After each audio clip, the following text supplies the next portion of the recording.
कलंका मुनिरूपा तीर्थ सरस्वती तनोदृतनाम अज्ञानजगन्नाम ज्ञानाञ्जनशलाकयां चक्षुरुन्मीलितं तस्मै श्रीगुरुवे नमः परमगुरुवे नमः परम्पराचार्य गुरुवे नमः सकलकलुषिध्वंसकं श्रेयांसकं परिवर्धकं धर्मसम्बन्धकं भवनगतिबोधकारणं पुण्यप्रकाशकं पापनाशकं शास्त्रं श्रीधर्मतीर्थशरणं अस्य मूलग्रन्थकर्तारः श्री सर्वज्ञदेवा तदुस्तरगणधरदेवा प्रतिगणधरदेवास्तेषां वर्तमानासाध्ये आचार्यं पुनानाचार्यं चेतां श्रोतारः सावधानतया शृण्वन्तु मङ्गलं भगवान् वीरो मङ्गलं गौतमो गणि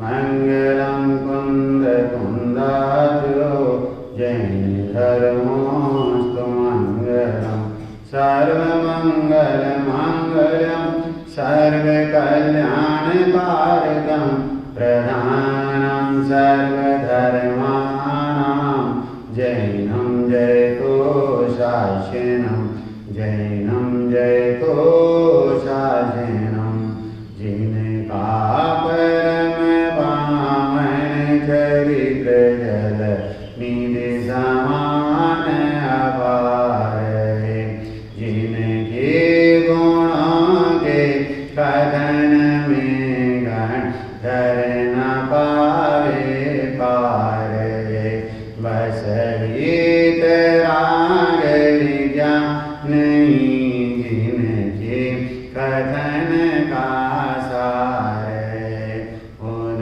सर्वदर्शी सन्मति को वंदना शतवार वंदना शतवार।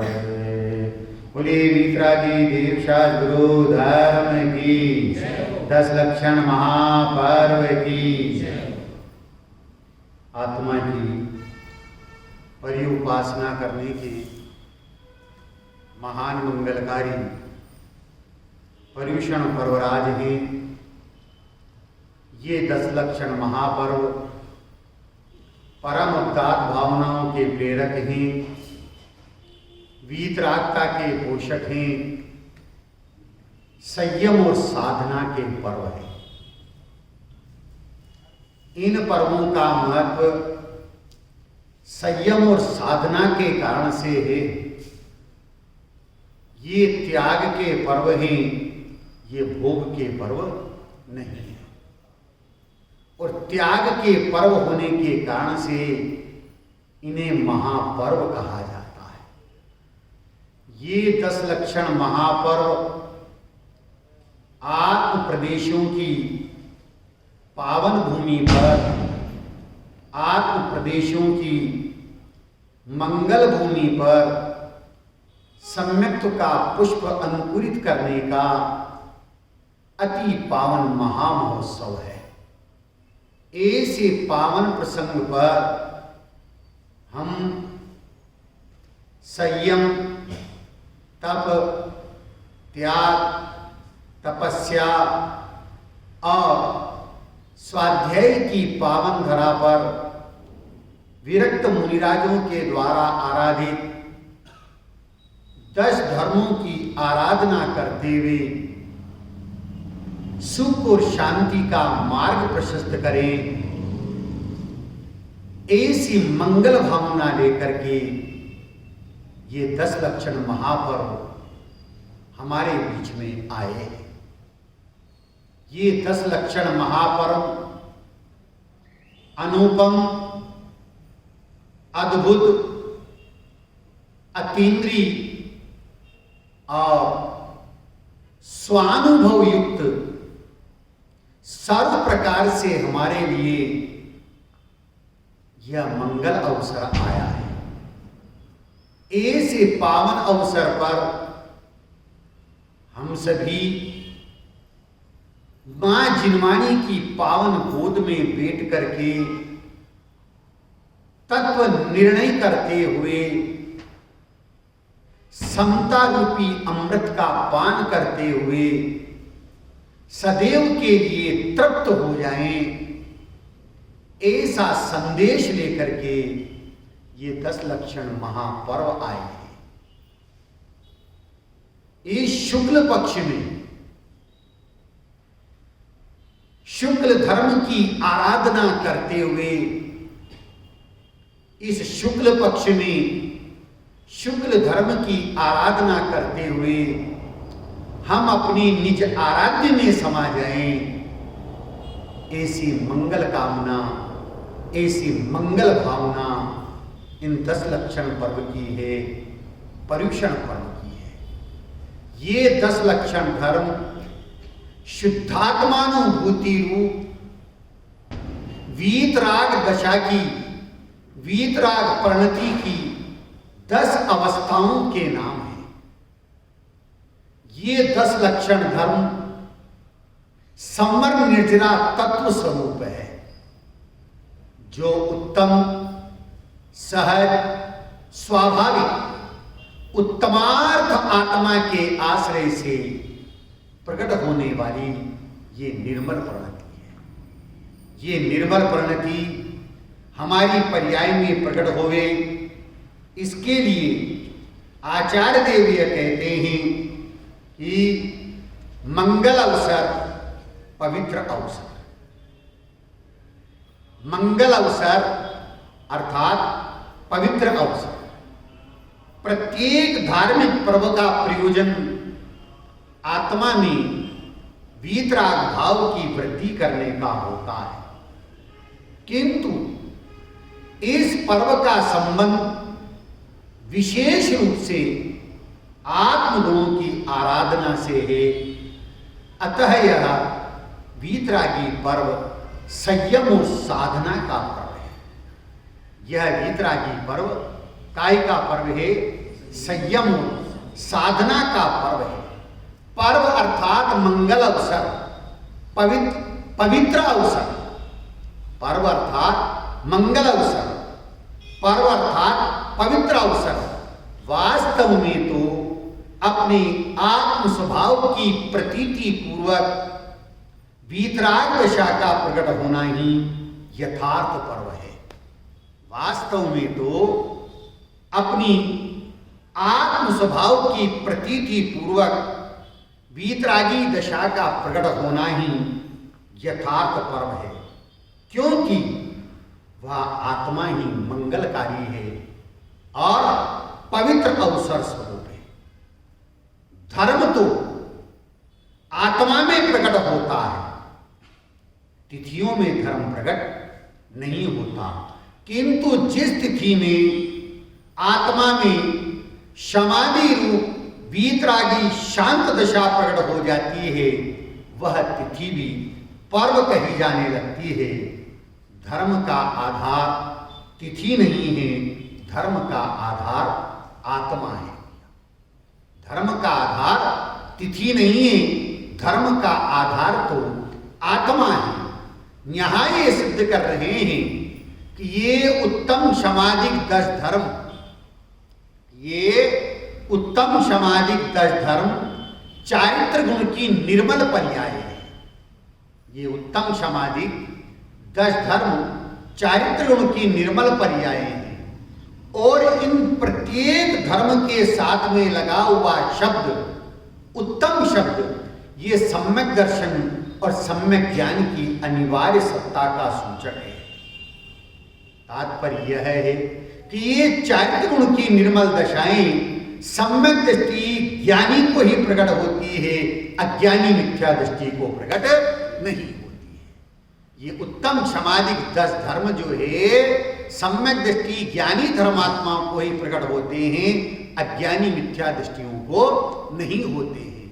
ये 10 लक्षण पर्व, ये 10 धर्म, ये पर्युषण पर्व सम्यक दृष्टियों के हैं, अनुवृत्तियों के हैं, और 6ठे गुणस्थान से लेकर 12वें गुणस्थान तक शुद्धोपयोग में झूलने वाले दिगंबर संत मुनिराजों के लिए है।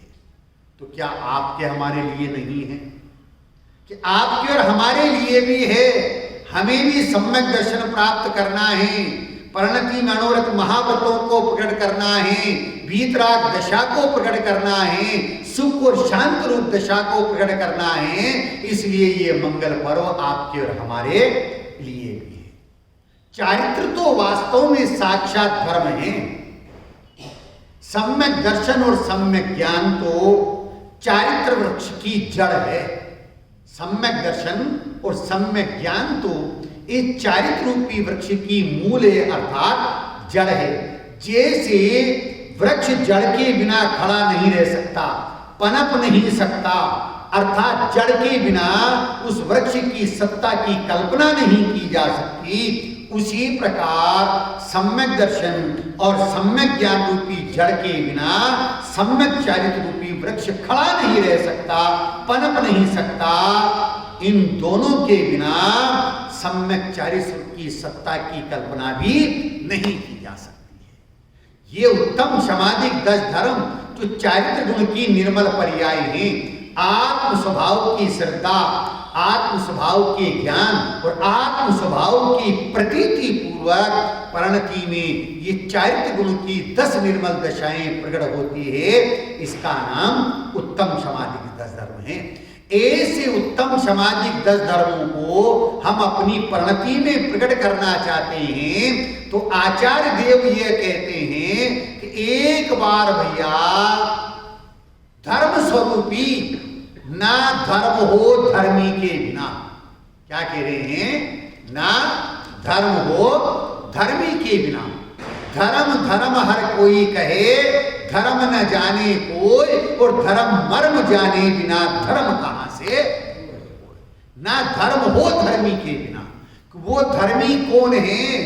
वो धर्मी अपना जैक स्वरूपी भगवान आत्मा है, जिसमें अनंत धर्म है, अनंत गुण है, अनंत शक्तियां हैं, अनंत धर्मों का अधिष्ठाता, अनंत शक्तियों का स्वामी और अनंत गुणों को पी करके मानो ये भगवान आत्मा बैठ गया हो।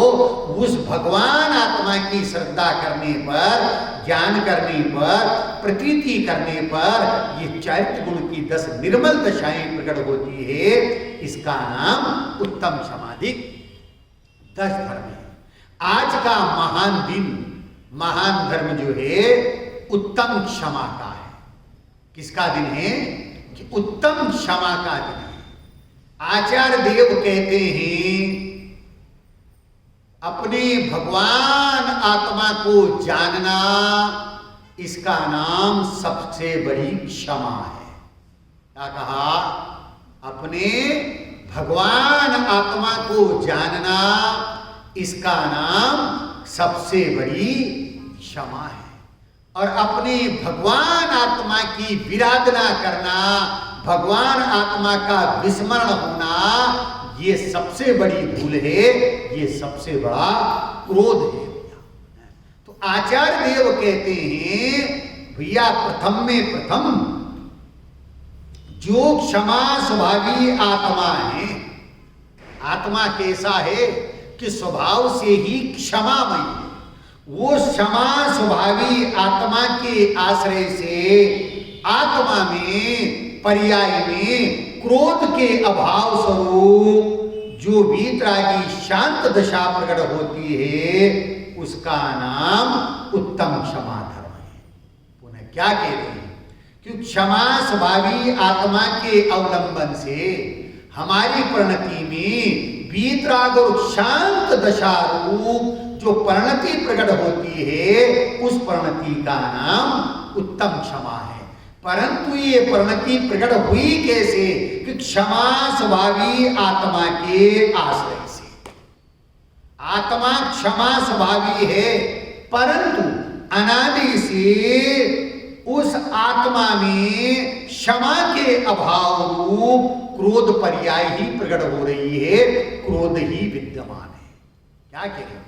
अनादि से आत्मा में क्षमा के अभाव रूप क्रोध पर्याय ही प्रकट रूप से विद्यमान है। इसलिए उस क्रोध रूप पर्याय का अभाव करने के लिए किसकी तरफ देखना? क्रोध की तरफ नहीं देखना, आत्मा की तरफ देखना।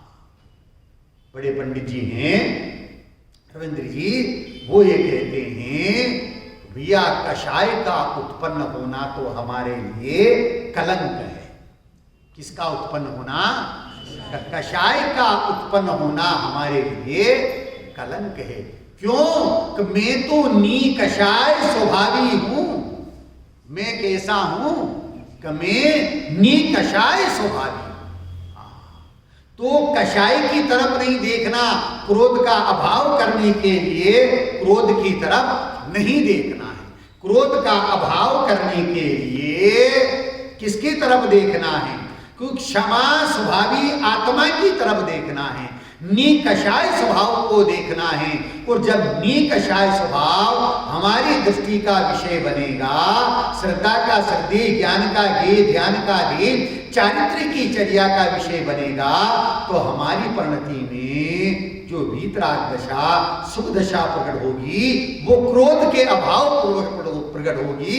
इसलिए उसको उत्तम क्षमा कहा जाता है। क्रोध के अभाव स्वरूप नास्ति से क्रोध का अभाव है, और अस्थि से जो है वीतराग शांत दशा का प्रकट होना है, उसका नाम उत्तम क्षमा है। ऐसी उत्तम क्षमा हम अपनी परिणति में प्रकट करना चाहते हैं, तो आचार्य देव ये कहते हैं कि जिस प्रकार से लौकिक में यदि कुत्ते को लाठी से मारा जाता है, लौकिक में यदि कुत्ते को लाठी से मारा जाता है, तो वह कुत्ता लाठी को काटता है, लाठी को मुंह में पकड़ता है, ये उसकी भूल है। लेकिन यदि सिंह के ऊपर कोई शिकारी बंदूक चलाता है, तो वो सिंह जो है बंदूक को नहीं पकड़ता है, बंदूक पर झपट्टा नहीं मारता है, बंदूक चलाने वाले पर झपट्टा मारता है।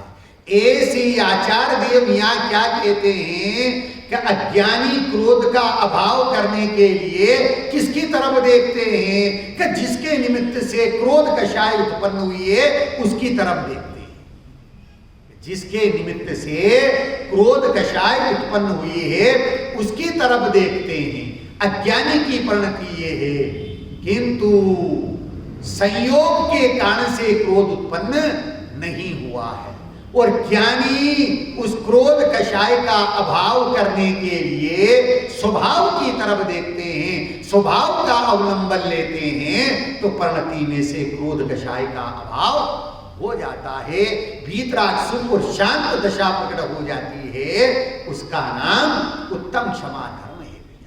प्रेम की स्वर्ण मुद्रा लगा करके, ध्यान से सुनना भैया, का प्रेम की स्वर्ण मुद्रा लगा करके, अंतर में रागादिक का माल बंद करके हम उसे विभावों के हाट में बेचते हैं, तो चतुर्गति में भ्रमण करने वाले भोले जीव उस माल को खरीद करके ठगाते हैं।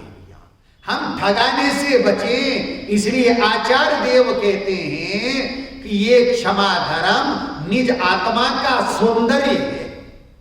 ये क्षमा धर्म निज आत्मा का सौंदर्य है। ये क्षमा धर्म निज आत्मा का सत्स्वरूप है, और विशुद्ध परिणामों का ये थर्मामीटर है। ये क्षमा धर्म जो है विशुद्ध परिणामों का थर्मामीटर है।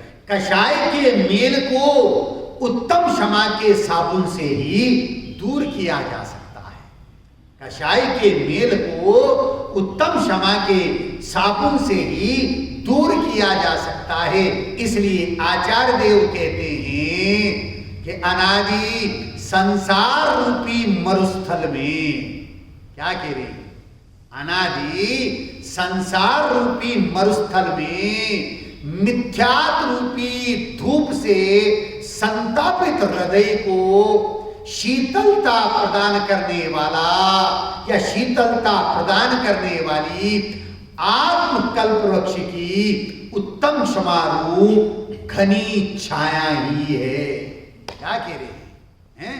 अनादि संसार रूपी मरुस्थल में मिथ्यात्व रूपी धूप से संतापित हृदय को शीतलता प्रदान करने वाली आत्मकल्प वृक्ष की उत्तम समारूप घनी छाया ही समर्थ है भैया।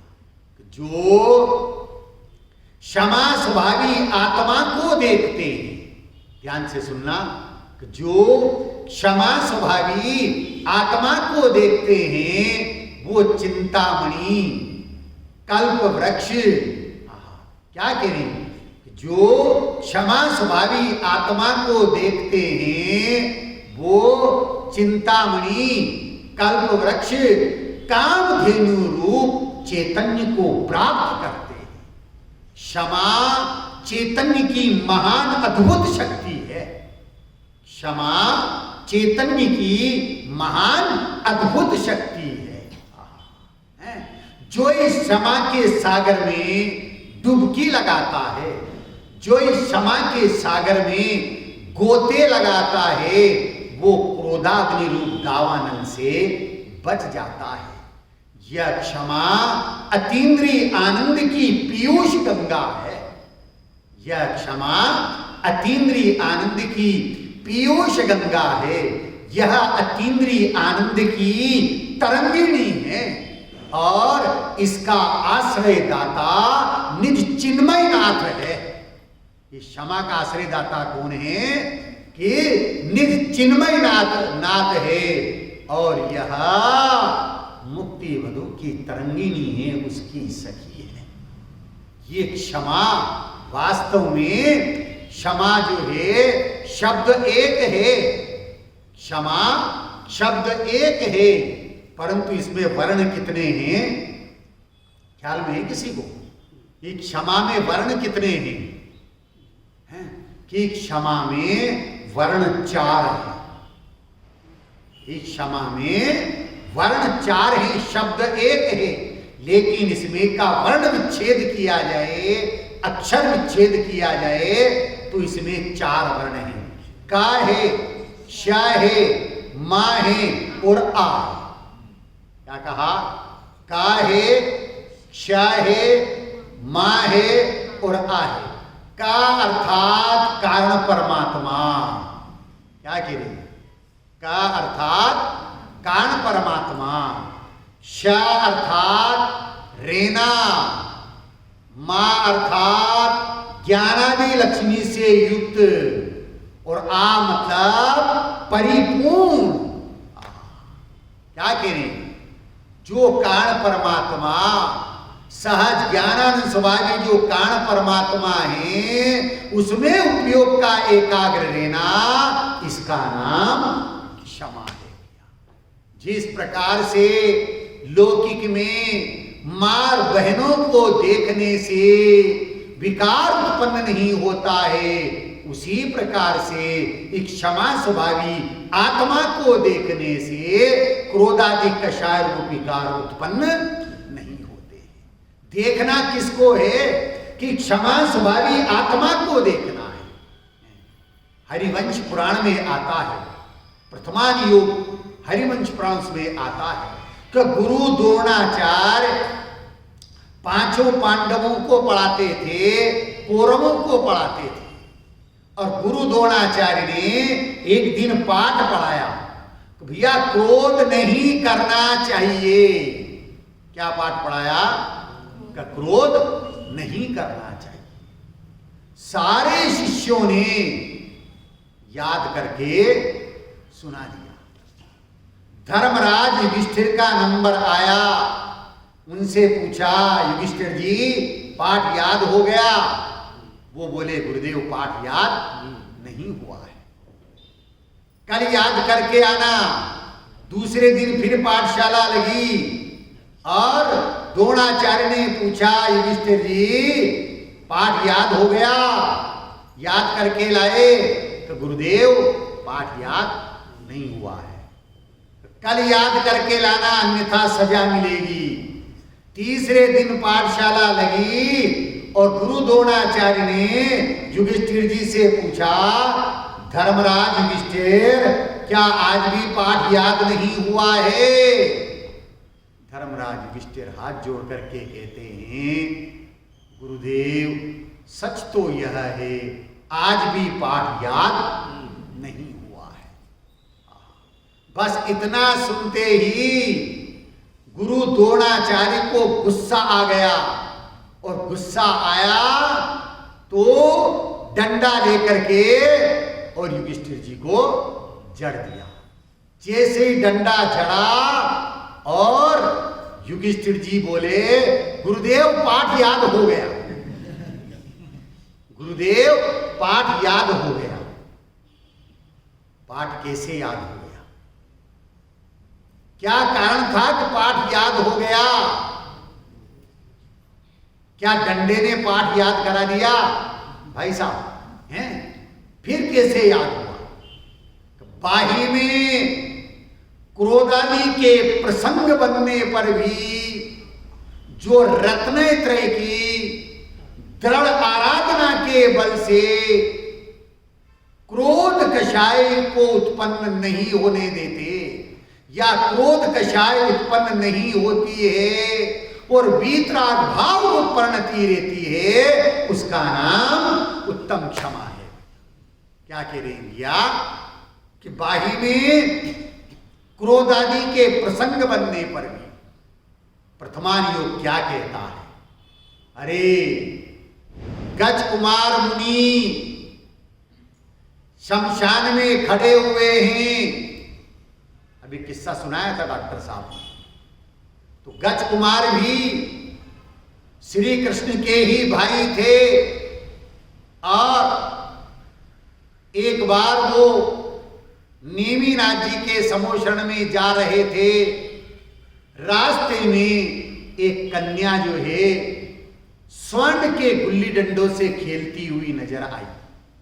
काय से खेल रही थी? गुल्ली डंडा समझते ना हैं? वो स्वर्ण के गुल्ली डंडे से खेल रही थी। ओहो, जो स्वर्ण के गुल्ली डंडे से खेल रही हो ऐसी सुंदर कन्या, ये तो किसी बड़े व्यक्ति की होना चाहिए। ऐसा विचार करके कृष्ण जी ने उस कन्या को अंतापुर में भिजवा दिया और उसके पिता को समाचार भी दे दिया कि इसका विवाह हम गज कुमार के साथ में करेंगे। लेकिन दिव्य ध्वनि सुनने के लिए गए और दिव्य ध्वनि को सुना, और सुनकर के गज कुमार को तो वैराग्य हो गया। संसार देव भोगों से विरक्ति हो गई, जिनेश्वरी दीक्षा ले ली, और जिनेश्वरी दीक्षा लेकर के वन जंगल में 3 चौकड़ी कषाय के अभाव पूर्वक आत्म आराधना कर रहे हैं। स्वरूप गुप्त हैं, और स्वरूप गुप्त की दशा में उनकी परिणति में उत्तम सामाजिक धर्म प्रकट हो रहे हैं। अब उस लड़की के पिता को ये मालूम पड़ा, करे गज कुमार ने दीक्षा ले ली है, तो विचार किया तो क्रोध आया कि इनको दीक्षा ही लेना थी, तो संबंध के लिए समाचार क्यों भिजवाए थे।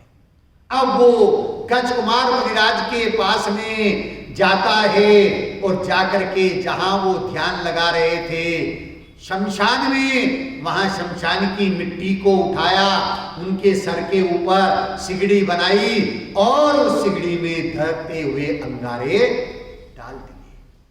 जिनकी पर्याय दृष्टि है उनको ये लगता है कि गज कुमार मुनि का शरीर जल रहा है। ध्यान से सुनना, समझने की कोशिश करना कि जिनकी पर्याय दृष्टि है उन्हें ऐसा लगता है कि गज कुमार मुनि का शरीर जल रहा है, लेकिन जिनकी स्वभाव दृष्टि है, द्रव्य दृष्टि है, उन्हें ऐसा नहीं लगता। उन्हें तो ऐसा लगता है करे गज कुमार मुनिराज के तो कर्म जल रहे, शरीर नहीं जल रहा है। अब गज कुमार मुनिराज से पूछे तो पहली बात तो वो जवाब ही नहीं देंगे।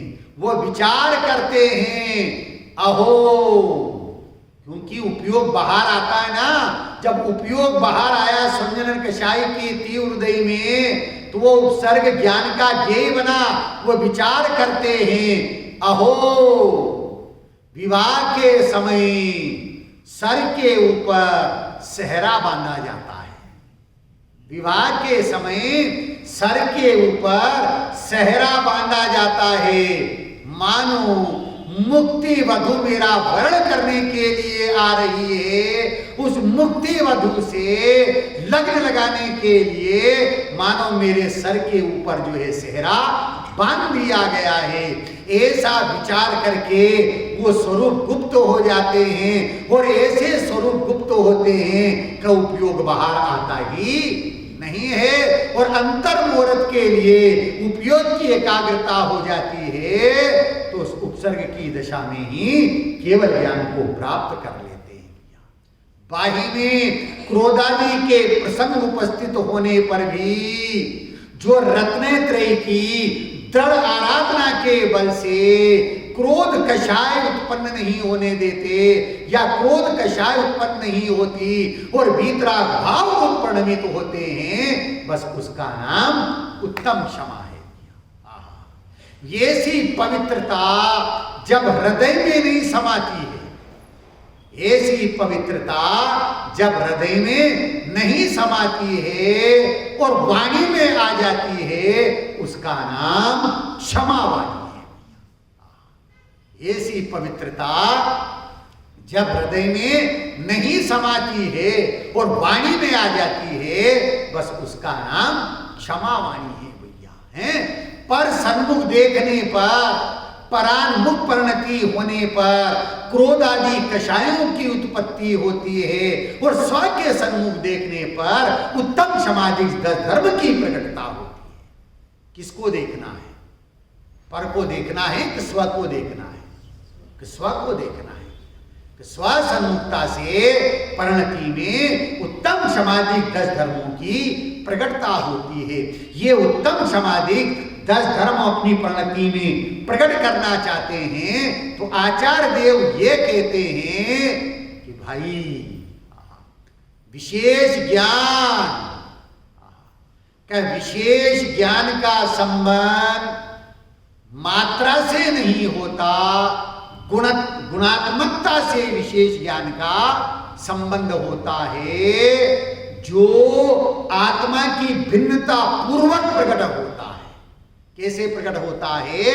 कि आत्मा की भिन्नता पूर्वक प्रकट होता है। कि जैसे ये भवन बहुत सुंदर है, बहुत बढ़िया बनाया है, डेकोरेशन भी बहुत सुंदर है, पर इसका नाम विशेष ज्ञान नहीं है। ये चौकी बहुत सुंदर है, नक्काशी का काम बहुत जोरदार है, सबको आकर्षित करती है, इसका नाम विशेष ज्ञान नहीं है भाई। विशेष ज्ञान किसका नाम है? ये भवन है सो में नहीं, और ये मेरा नहीं। क्या कहा? ये भवन है सो में नहीं, और ये मेरा नहीं। ये चौकी है सो में नहीं, और यह मेरी नहीं। ऐसा ज्ञान स्व के आश्रय पूर्वक प्रकट होवे, उसका नाम विशेष ज्ञान है भैया। अज्ञानी की दृष्टि अच्छे बुरे की होती है। अज्ञानी की दृष्टि अच्छे बुरे की होती है, और ज्ञानी की दृष्टि स्व पर की होती है। ज्ञानी की दृष्टि स्व पर की होती है। ज्ञानी की दृष्टि में स्व स्वभाव समाया हुआ है, और ज्ञान परिणति में वो स्वभाव प्रतीति में आता है, इसलिए पर उनके ज्ञान का ये बनता ही नहीं है। वो तो उपयोग बाहर आता है, तो पर उनके ज्ञान का ये बन जाता है। यहाँ आचार्य देव ये कह रहे हैं कि देखो ज्ञानियों की दशा। प्रथमायुग क्या कहता है? सुकुमार मुनिराज जंगल में खड़े हुए हैं, और सियालनी अपने 3 बच्चों सहित उनके शरीर का भक्षण कर रही है। सुकुमार मुनिराज के शरीर का भक्षण सियालनी अपने बच्चों सहित कर रही है। जिनकी पर्याय दृष्टि है, उन्हें ऐसा लगता है कि अरे सियालनी उनके शरीर का भक्षण कर रही है, पर जिनकी स्वभाव दृष्टि है, द्रव्य दृष्टि है, उन्हें ऐसा लगता है कि अरे सियालिनी उनके शरीर का भक्षण नहीं कर रही है, मिथ्यात्व मोह राग द्वेष उनकी भोजाई का भक्षण कर रहे हैं। क्या कहा? वो सियालिनी कौन थी? कि उनके पूर्व भव की भोजाई थी। भोजाई अर्थात भाभी थी। कि मिथ्यात्व राग द्वेष उनकी भोजाई का भक्षण कर रहा है। अरे वो तो स्वरूप में गुप्त है, और ऐसे स्वरूप में गुप्त हुए कि उन्होंने जो है सर्वार्थ सिद्ध दशा को प्राप्त कर लिया। वहां से चल करके मनुष्य पर्याय को प्राप्त करके रत्नत्रय को अंगीकार करके केवल ज्ञान और सिद्ध दशा को प्राप्त करेंगे। भैया देखो ज्ञानियों की दशा, देखो ज्ञानियों की परिणति।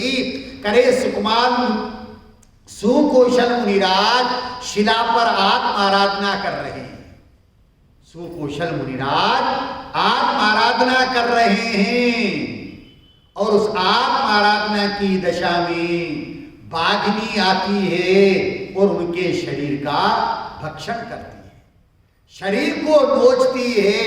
जिनकी पर्याय दृष्टि है उन्हें ऐसा लगता है कि अरे बाघिनी उनके शरीर का भक्षण कर रही है, अरे बाघिनी उनके शरीर का भक्षण कर रही है।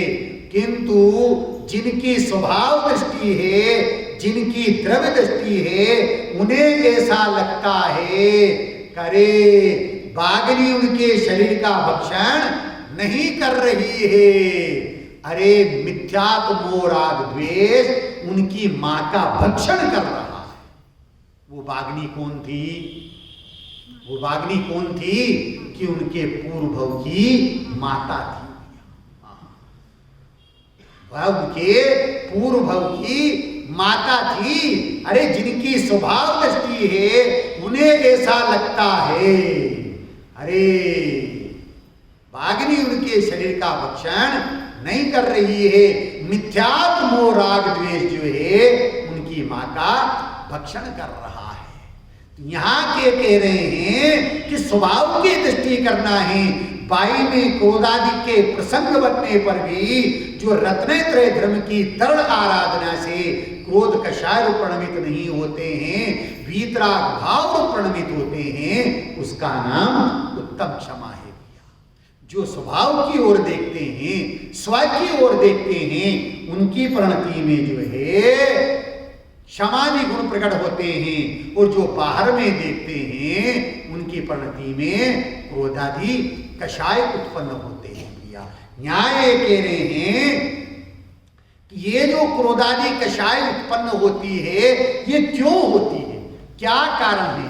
तो उसके लिए आचार्य देव ये कहते हैं कि जब मिथ्यात्व के कारण से पर पदार्थ इष्ट या अनिष्ट प्रतिभाषित होता है तो परिणति में कषाय की उत्पत्ति होती है।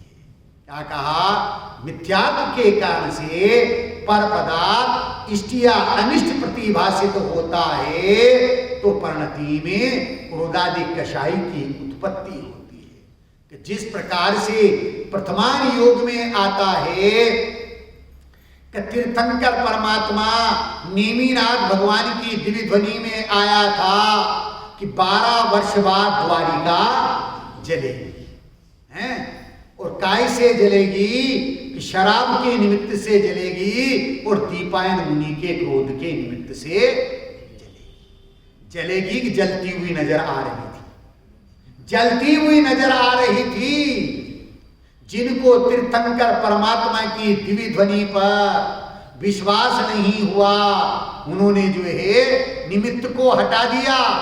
दीपायन मुनि भी चले गए, 12 वर्ष तक जंगलों में रहे, और 12 वर्ष पूर्ण होने पर देखने के लिए आए कि देखे द्वारिका जली कि नहीं जली। लेकिन अधिक मास ज्ञान में नहीं रहा। वहां द्वारिका वासियों ने सोचा अरे ये आ गए हैं और इनके निमित्त से द्वारिका जलेगी, तो उनके ऊपर जो है पत्थर आदि का प्रहार किया। उसके कारण से क्रोध कषाय उत्पन्न हुई और उस क्रोध कषाय के उत्पन्न होने के कारण से वो दीपायन मुनि के क्रोध कषाय के निमित्त से जो है पुतला निकलता है, तेजस पुतला निकलता है और उसके कारण से द्वारिका नगरी जो है जल करके राख हो जाती है। यहां ये कह रहे हैं करे दीपायन मुनिराज ने पर की तरफ देखा, स्व की तरफ नहीं देखा। दीपायन क्रोध उपाया द्वारावती नगर जलाया, मन समता भावन आया हो मुनि नरक पद पाया। क्या कह रही भैया? अब छोड़े अनादि की भूल विषय सुख तूल जगत दुख भूल कर्म भ्रम भारी, 10 लक्षण धर्म विचार जीव संसारी। तन क्रोध घटा घन घोर उठे चहुओर, शक्ति का मोर जो शोर मचावे, तब हिंसा अंकुर भाव भूमि जम जावे। नहीं गिने सबल बनहीन अनाथ अरुदीन, करे तन क्षीण रात अरुदिन में, सब भूल जाए उपकार आए कशीन में। दीपायन क्रोध उपाया द्वारावती नगर जलाया, मन समता भावन आया हो मुनि नरक पद पाया। तप रिद्धि सिद्धि भरपूर क्रोध कर दूर, भाव मुनि सूर वे शुद्ध उपयोगी, सब मारन तारन सहे जिनके योगी। मुनियोत्तम क्षमा विचार, मुनियोत्तम क्षमा विचार, सहे दुख भार क्रोध को हृदया आचारी। 10 लक्षण धर्म विचार जीव संसारी, मुनियोत्तम क्षमा विचार, सहे दुख भार क्रोध को मार दया आचारी। 10 लक्षण धर्म विचार जीव संसारी। क्रोध कषाय उत्पन्न नहीं हुए, इसके लिए आचार्य देव कहते हैं कि पर की तरफ नहीं देखना, पर पदार्थ इष्ट अनिष्ट नहीं है। मिथ्यात्व के कारण से पर पदार्थ इष्ट अनिष्ट प्रतिभाषित होता है तो कषाय की उत्पत्ति होती है, क्रोधादिक की उत्पत्ति होती है। किंतु जब तत्व अभ्यास के बल से पर पदार्थों में से इष्ट अनिष्टपना मिट जाता है, इष्ट अनिष्टपना समाप्त हो जाता है, तब स्वतः ही क्रोधादि की उत्पत्ति नहीं होती है और क्षमादिक 10 धर्म की उत्पत्ति होती है। वो उत्तम क्षमा धर्म हम अपनी परिणति में प्रकट करना चाहते हैं तो आचार्य देव कहते हैं कि देखो दिगंबर संत मुनिराजों को, यशोधर मुनिराज शिला पर आत्म आराधना कर रहे हैं और आत्म आराधना करने की दशा में श्रेणी क्रोध कषाय के वशीभूत, द्वेष के वशीभूत होकर के कुत्तों को लेकर के आता है और उन कुत्तों के उनके ऊपर छोड़ता है। लेकिन वो कुत्ते भी यशोधर मुनिराज की शांत दशा को देख करके शांत हो जाते हैं। उन कुत्तों को शांत देख करके राजा श्रेणिक का क्रोध और भड़क गया और बढ़ गया और उसने सोचा कि इनको मंत्र के द्वारा कील दिया गया है, तो क्रोध कषाय के वशीभूत होकर के उसने मरा हुआ सर्प ला करके यशोधर मुनिराज के गले में डाल दिया। मरे हुए सर्प को डालने पर उस मरे हुए सर्प में चींटियां हो गई और वो चींटियां जो है उनके शरीर पर चल रही है। लेकिन यशोधर मुनिराज तो स्वरूप गुप्त हो रहे हैं। सैनिक ने चेलना से आकर के कहा, अरे तुम्हारे गुरु के ऊपर मैंने जो है मरा हुआ सर्प डाल दिया है, उन्होंने वो निकाल दिया होगा। चेलना को रात भर नींद नहीं आई कि दिगंबर संत मुनिराज ऐसा नहीं कर सकते हैं। प्रातः काल होते ही चेलना सैनिक राजा को साथ में लेकर के वन जंगल में जाती है और वहां क्या देखते हैं, दिगंबर संत यशोधर मुनिराज के शरीर के ऊपर लाखों चींटियां चल रही है। उनके काटने से शरीर सूज गया है, परंतु यशोधर मुनिराज तो ऐसे प्रसंग पर रत्नेत्रय धर्म की आराधना करते हुए दृढ़ आराधना के बल से विभाव रूपणमित नहीं हुए और भीतराग शांत भाव रूपणमित हुए। इसलिए उनकी परिणति में उत्तम क्षमा धर्म प्रकट हो रहा था। वो उत्तम क्षमा धर्म के धारी थे। चेलना की प्रेरणा से राजा श्रेणिक ने जो है उस मरे हुए सर्प को निकाल दिया, और जब निकाल दिया उपसर्ग दूर हुआ जान करके जब उनके चक्षु खुलते हैं तो चेलना और राजा श्रेणिक दोनों उनको नमोस्तु करते हैं। तो यशोधर मुनिराज धर्म वृद्धि का आशीर्वाद किसको देते हैं? दोनों को देते हैं। ये है ज्ञानियों की परिणति, ये है ज्ञानियों की दशा। जिसने उपसर्ग किया, प्रतिकूल संयोग मिलाया, उसको भी धर्म वृद्धि का आशीर्वाद दिया, और जिसके निमित्त से वो उपसर्ग दूर हुआ है उसे भी धर्म वृद्धि का आशीर्वाद दिया है। ये है ज्ञानियों की परिणति। क्योंकि ज्ञानियों के लिए चाहे संयोग अनुकूल हो चाहे प्रतिकूल हो, ना वो इष्ट होते हैं ना अनिष्ट होते हैं। वो तो उनके ज्ञान के ज्ञेय हैं। अरे वो अनुकूल प्रतिकूल संयोग क्या ज्ञान के ज्ञेय हैं? ज्ञायक स्वरूपी भगवान आत्मा उनके ज्ञान का ज्ञेय है। क्या करें? वो क्षमा स्वभावी आत्मा, वो क्षमा स्वभावी आत्मा उनके ज्ञान का ज्ञेय है, जिसके बल के कारण से वो परिणति में वीतराग भाव परिणमित हो रहे हैं और उत्तम क्षमा धर्म उनकी परिणति में प्रकट हो रहा है।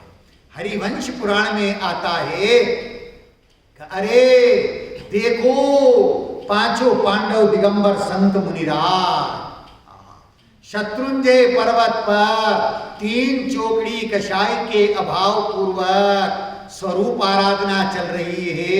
3 चोकड़ी कषाय के अभाव पूर्वक वीतराग दशा उनको पर्याय में प्रकट हो रही है।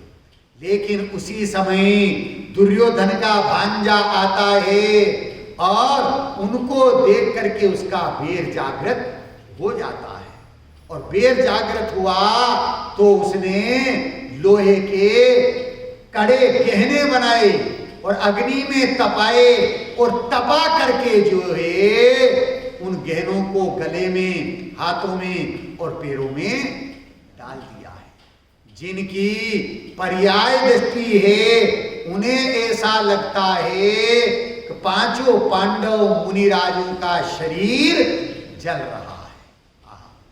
किनको लग रहा है कि जिनकी पर्याय दृष्टि है उन्हें ऐसा लग रहा है कि पांचों पांडव मुनिराजों का शरीर जल रहा है, किंतु जिनकी स्वभाव दृष्टि है, जिनकी द्रव्य दृष्टि है, उन्हें ऐसा लगता है करे पांचों पांडव मुनिराजों के तो कर्म जल रहे हैं। क्रोध की अग्नि में दुर्योधन का भांजा जल रहा है। 3 पांडव मुनिराज स्वरूप में ऐसे गुप्त हुए कि उपयोग बाहर आया ही नहीं। लेकिन 2 मुनिराज, कौन? नकुल और सहदेव, उनका उपयोग बाहर आ गया। और उपयोग की बहिर्मुख दशा में क्या विचार आया? करे साधर्मियों का शरीर जल रहा है। क्या विचार आया? अपने शरीर की चिंता नहीं हुई। किनकी? साधर्मियों का, भाइयों का नहीं। साधर्मी है कि इनका शरीर जल रहा है, इनका क्या हो रहा होगा। बस ऐसा शुभ विचार आया, ऐसा शुभ विकल्प आया, उस शुभ विकल्प के कारण से, उस शुभ परिणाम के कारण से उनके दो भाव बढ़ गए भैया। वो वहां से देह छूट करके कहां गए, सर्वार्थ सिद्धि में गए। 33 सागर की आयु पूर्ण करके वहां से पुनः मनुष्य पर्याय धारण करेंगे और मनुष्य पर्याय में जन्म लेकर के रत्ने त्रय मोक्ष मार्ग को प्रकट करके मोक्ष को प्राप्त करेंगे। परंतु 3 मुनिराजों ने, युधिष्ठिर मुनिराज, अर्जुन मुनिराज, भीम मुनिराज, इन तीनों ने स्वरूप की ऐसी अपूर्व साधना करी कि स्वरूप की अपूर्व साधना के बल से उपयोग उनका बाहर आया ही नहीं और अंतर मुहूर्त में उन्होंने केवल ज्ञान को प्राप्त कर लिया और केवल ज्ञान को प्राप्त करके सिद्ध अवस्था को प्राप्त कर लिया। साधे अनंत काल के लिए सिद्धालय में विराजमान हो गए। ये किसका प्रतिफल है, ये किसका फल है। अरे ऐसे बाही में क्रोधादि के प्रसंग बनने पर भी रत्नत्रय धर्म की दृढ़ आराधना से वो च्युत नहीं हुए, विभाव प्रणवित नहीं हुए। और क्या कहते हैं, आज अपन ने जो है 10 लक्षण धर्म की पूजा में क्षमा धर्म की पूजा की थी और उस क्षमा धर्म की पूजा में क्या आता है, गाली सुन मन खेदनानो, गुण को गुण कहे बखानो, कहे बखानो वस्तु छीने बांध मार बहुविधि करे, घर ते निकारे तन विदारे, वीर जो न तहां धरे। क्या कह रहे हैं, या गाली सुन मन खेदना। कोई गाली देवे लेकिन मन में खेद उत्पन्न नहीं होता है। अगर गाली दी और खेद उत्पन्न हो गया, क्षमा धर्म का धारी नहीं है भैया। गाली सुन मन खेद न आनो, गाली दी गई है परंतु मन में खेद उत्पन्न नहीं हुआ। फिर कहते गुण को गुण कहे बखानो। क्या कह रहे हैं, हम में तो गुण है लेकिन सामने वाला अवगुणों को प्रकट कर रहा है, फिर भी जो है अंतर में विकृति उत्पन्न नहीं हुई। कहिए बखानो वस्तु छीने, गुण को अवगुण कह रहा है, जहां तक भी हमने बर्दाश्त कर लिया, परंतु हमारे पास जो वस्तु है संयोग है उनको वो छीन रहा है, तो भी अंतर में विकार की उत्पत्ति नहीं हुई। लेकिन इतना करने के बाद भी बांध मार बहुविधि करे। क्या कह रहे हैं, बांध करके नाना प्रकार से शरीर के ऊपर जो है प्रहार किया जाता है, मारा जाता है, प्रताड़ित किया जाता है, तो भी क्रोध कषाय की उत्पत्ति नहीं होती, विकार उत्पन्न नहीं होता है।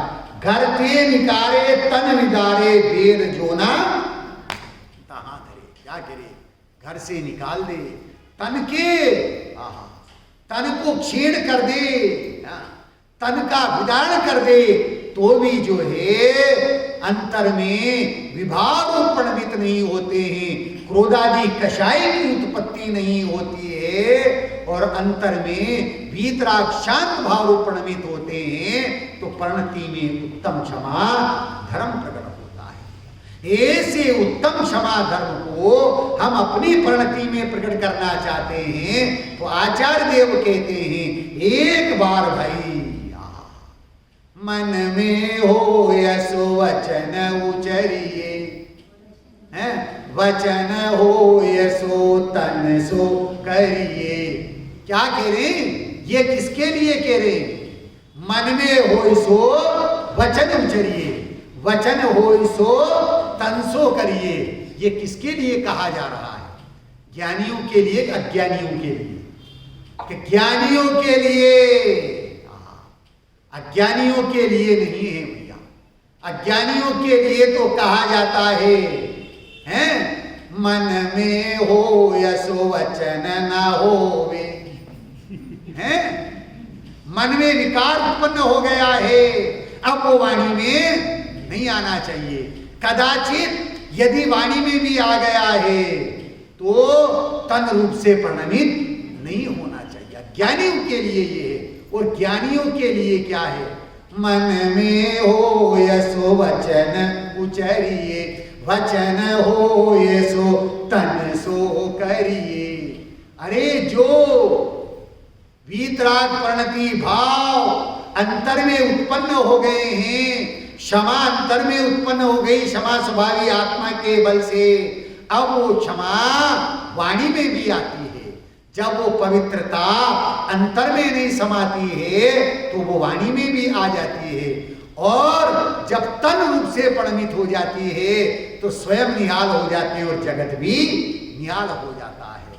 अरे जगत निहाल होवे, हम निहाल होवे, इसके लिए ज्ञानी कहते हैं, आचार्य देव कहते हैं कि भैया क्षमा स्वभावी आत्मा के आश्रय से समस्त प्राणियों को उत्तम क्षमा धर्म प्रकट होवे। क्या कह रहे हैं? क्षमा स्वभावी आत्मा के आश्रय से समस्त प्राणियों को उत्तम क्षमा धर्म प्रकट होवे और सभी जीवों को अतीन्द्रिय आनंद की प्राप्ति होवे। इसके लिए एक बार आत्मा का दर्शन करने की आवश्यकता है। किसका दर्शन करना है? आत्मा का दर्शन करना है, हैं? हमने पर का दर्शन तो अनंत बार किया है, हैं? जिन दर्शन अनंत बार किया है, लेकिन जिन दर्शन के समान एक बार आत्मा का दर्शन करने की आवश्यकता है। और जो आत्मा का दर्शन करता है उसका नाम सबसे बड़ी क्षमा है। आचार्य देव कहते हैं, ज्ञानी कहते हैं, भाई सबसे पहले स्वयं को क्षमा करना है। किसको क्षमा करना है? हैं? स्वयं को क्यों करना है? आज तक मैंने इस पर्याय की तन्मयता में पर्याय दृष्टि से अपने आप को ज्ञायक स्वरूपी भगवान आत्मा स्वीकार किया ही नहीं। इसलिए अपनी ज्ञान प्रणति में अपने आप को ज्ञायक स्वरूपी भगवान आत्मा स्वीकार करना है, उस आत्मा का दर्शन करना है, उस आत्मा का अवलोकन करना है, श्रद्धा ज्ञान प्रतीति करते हुए, स्थिरता करते हुए अपनी प्रणति में अतीन्द्रिय आनंद और सुख दशा को प्रकट करना है, भीतराग प्रणति को प्रकट करना है। इसका नाम उत्तम क्षमा धर्म है। ऐसा उत्तम क्षमा धर्म हम प्रकट करना चाहते हैं तो आचार्य देव ये कहते हैं, ज्ञानी ये कहते हैं, भलाई के पत्ते तुम लेकर के आओ, प्रेम के बीजों को उसमें मिलाओ। भलाई के पत्ते तुम लेकर के आओ, प्रेम के बीजों को उसमें मिलाओ।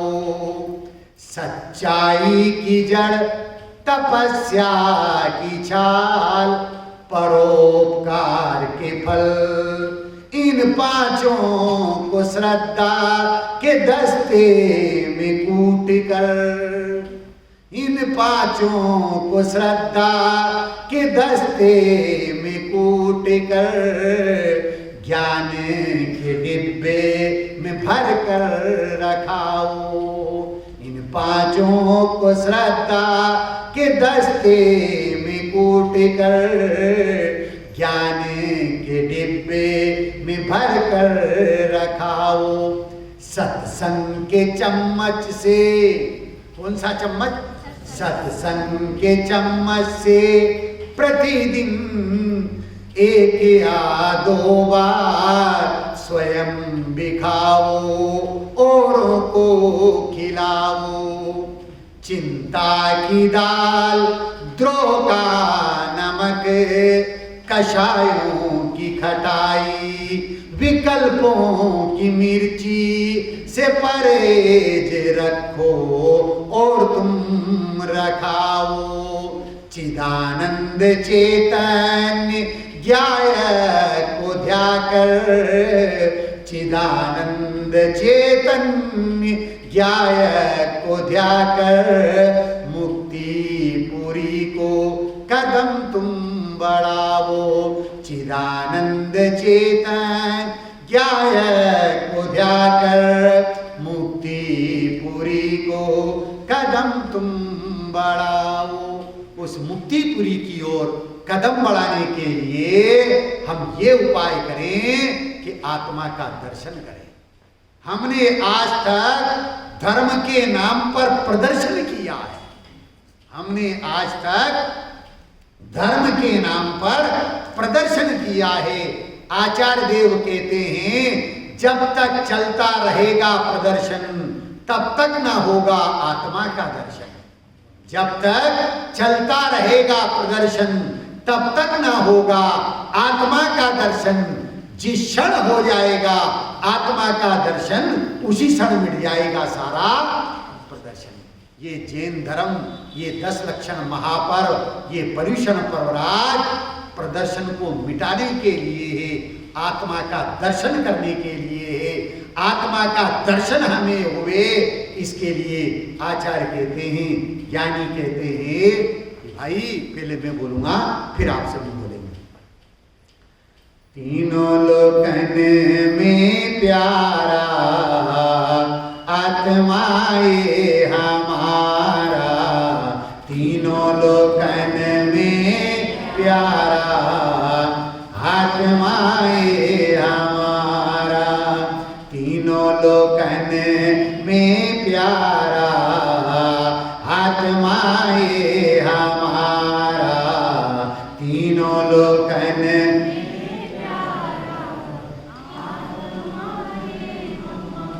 आत्मा हमारा शुद्ध आत्मा हमारा, आत्मा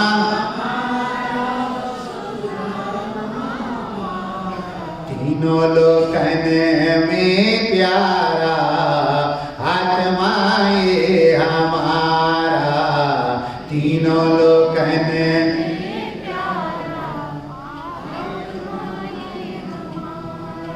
जन जन को ही आत्म प्यारा, जन जन आत्म तो बसी जानन हारा, आत्म भव भव में सुखकारा आत्माए हमारा, भव भव में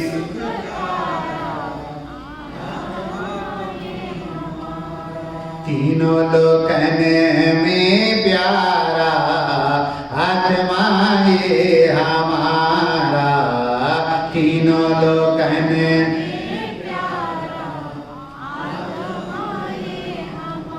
एक बार ध्याओ निज आत्मा, एक कट जाए कर्मों की बाधा, कट जाए पावे न जन्म दोबारा आत्माए हमारा, पावे न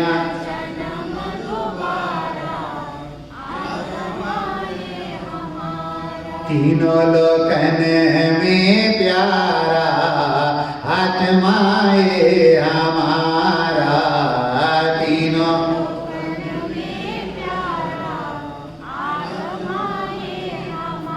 में ही ज्ञाता में ही ध्याता, में ही जिन वाणी सुन मिलती साता जिनवाणी गायक तो सबको प्यारा आत्माए हमारा, गायक तो सबको प्यारा आत्माए हमारा, तीनों लोकन में प्यारा आत्माए हमारा, तीनों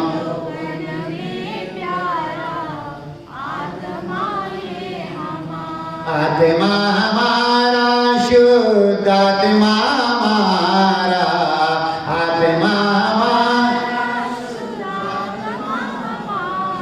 भव भव में सुखकारा आत्माए हमारा, भव भव में सुखकारा आत्माए हमारा, तीनों लोकन में प्यारा आत्माए हमारा, तीनों लोकन में प्यारा आत्माए हमारा, आत्माए हमारा, आत्माए हमारा।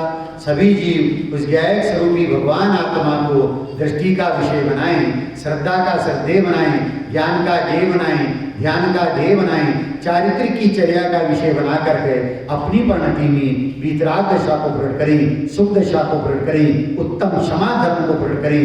इस मंगलमयी भावना के साथ भी अभी की बात को विराम देता हूँ। ओम शांति।